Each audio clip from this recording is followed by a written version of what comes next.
তুই আমাকে যতই ভয় দেখাস, আমার লক্ষ্যে আমি পৌঁছবই। যা পথ না হলে পাকা পথ ধরবো। ওম শ্রীং হ্রিং শ্রীং ওম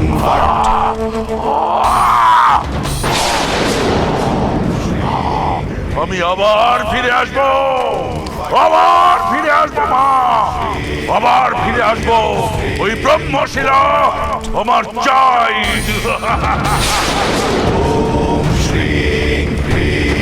আমি আবার ফিরে আসবো। দেবী, সুযোগ পেয়েও আপনি এই শয়তানটাকে বিনাশ করলেন না কেন? আপনি কেন ওকে পালাতে দিলেন দেবী? ওর এই পুনর্জন্মের তো একটা উদ্দেশ্য আছে, কিছু কাজ আছে, সেই কাজ ওকে করতেই হবে, এটা ওর কর্ম। আর আমি তো অপেক্ষা করছি আমার ছেলের জন্য।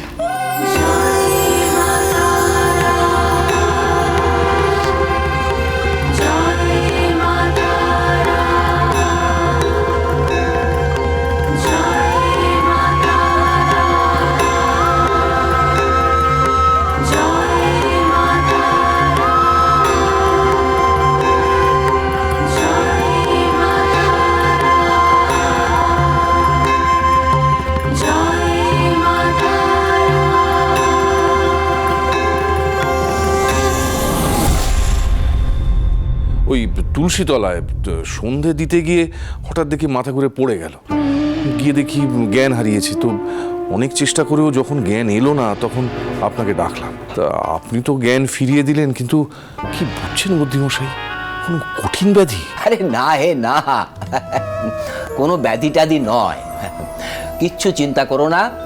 তোমাকে একটা সুখবর দিচ্ছি, তোমার ঘরে একজন নতুন অতিথি আসতে চলেছে। বুদ্ধিমশাই? হ্যাঁ, আরে বাবা, তুমি সন্তানের পিতা হতে চলেছো। বুদ্ধিমশাই? শোনো হে, এই এখন থেকে তোমার পরিবারের যত্ন নেবে। এই সময় মেয়েদের যত্ন আত্মীর দরকার। আমি তাহলে আজকে চলি, কেমন? বুদ্ধিমশাই, হ্যাঁ, আমার তো তেমন কিছু সম্বল নেই, তবে আমি আপনাকে দুটি সিকি দিতে পারি। আরে না না না, থাক থাক থাক, আমি তোমার কাছ থেকে এক আদলাও নেবো না। আনন্দ করো, চলি। হ্যাঁ,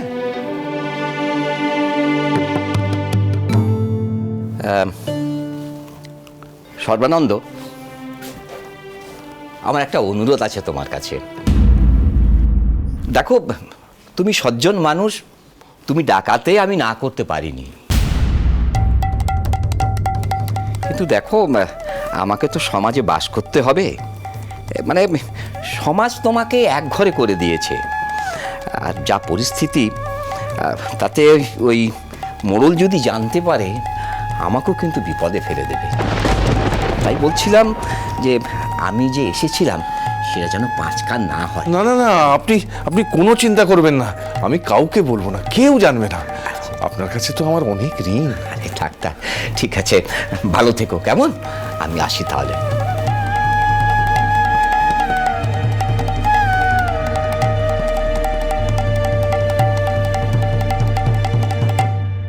মন্দিরের ঘটনায় খুব ভয় পেয়ে গিয়েছিলে, তাই না? আমার কিন্তু মন বলছিল যে শুভ কিছু একটা ঘটবে। কে বলতে পারে, হয়তো মহাদেবের আশীর্বাদ ধন্য কোনো সন্তান আসবে তোমার গর্ভে। জয় বাবা ভোলানাথ, জয় বাবা। হ্যাঁ গো, সত্যি এ বাবা ভোলানাথের কৃপা। দেখো, আমরা মুখ্য সূক্ষ্ম মানুষ, পরমেশ্বরের সব ইঙ্গিত কি আমরা বুঝতে পারি? কিন্তু কিন্তু আমার মন বলছে যে যা ঘটছে তা ভালোর জন্য ঘটছে। তাই যেন হয়, তাই যেন।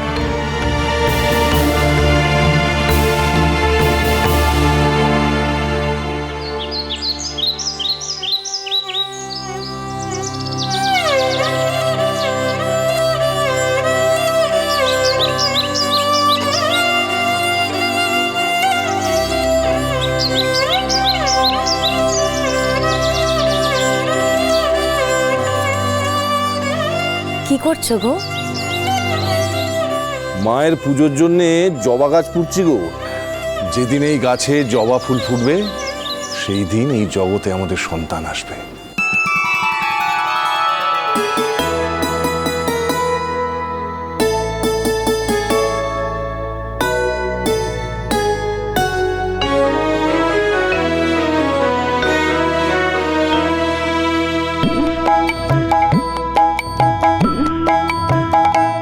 আমার মায়ের পায়ের জবা হয়ে ওঠ না ফুটে মন, আমার মায়ের পায়ের জবা হয়ে ওঠ না ফুটে মন। তার গন্ধ না থাক যা আছে সে নয় রে ভুয়া বরণ, গন্ধ না থাক ও তার গন্ধ না থাক যা আছে সে নয় রে ভুয়া বরণ। মায়ের পায়ের জবা হয়ে ওঠ না ফুটে মন, আমার মায়ের পায়ের জবা হয়ে ওঠ না ফুটে মন।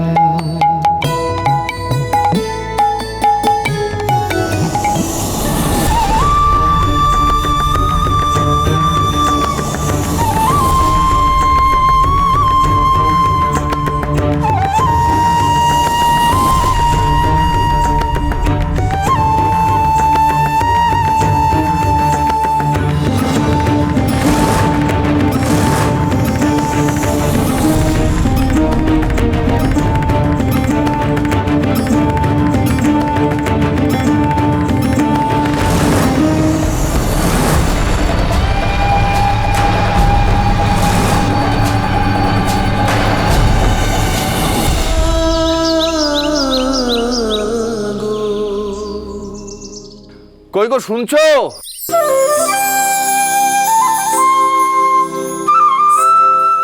বলো। দেখেছো আমাদের জবা গাছে কিরকম কুড়ি এসেছে? কই দেখি।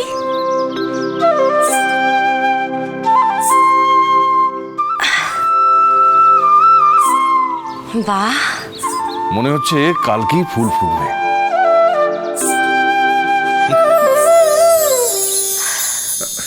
আস্তে আস্তে আস্তে আস্তে।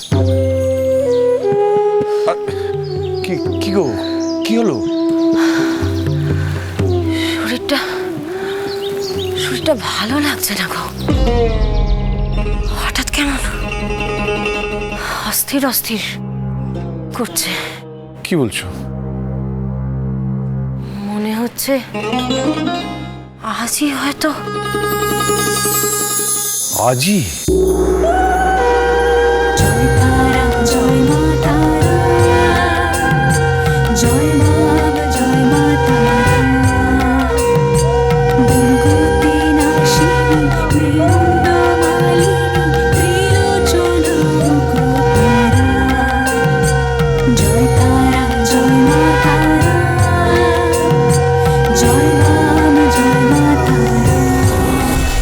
সাবধান সাবধান। তোর খুব কষ্ট হচ্ছে? আর বেশিক্ষণ অপেক্ষা করা যাবে না গো। ও তাহলে তো একজন দায়ী ডাকতে হবে। আমি যাই। কোথায় যাচ্ছ তুমি? কেউ যে আমাদের উপকার করতে আসবে না গো। আমাদের তো সবাই এক ঘরে করে দিয়েছে। আমি গিয়ে জনে জনে পা ধরবো। তাতেও যদি কেউ না আসে। আমি জানি কেউ না আসুক একজন আসবে। কার কথা বলছো তুমি? তাই সরলা পিসি, সে তো আমাকে খুব ভালোবাসে, সে আমাকে ফেরাবে না। শোনো না, সর্বেশ্বরকে সাথে করে নিয়ে যাও, কেমন একা যেও না তুমি। হ্যাঁ হ্যাঁ, তুমি ঠিক বলেছো। আমি ওকে সঙ্গে করে নিয়ে যাচ্ছি। আমি এই যাবো আর আসবো। হ্যাঁ যাচ্ছি। তাড়াতাড়ি এসো, তাড়াতাড়ি এসো। ও মা, মা গো, ও মা।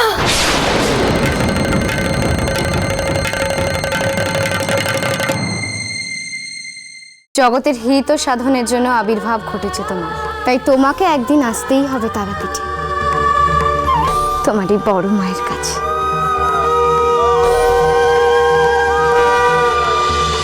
মহাপীর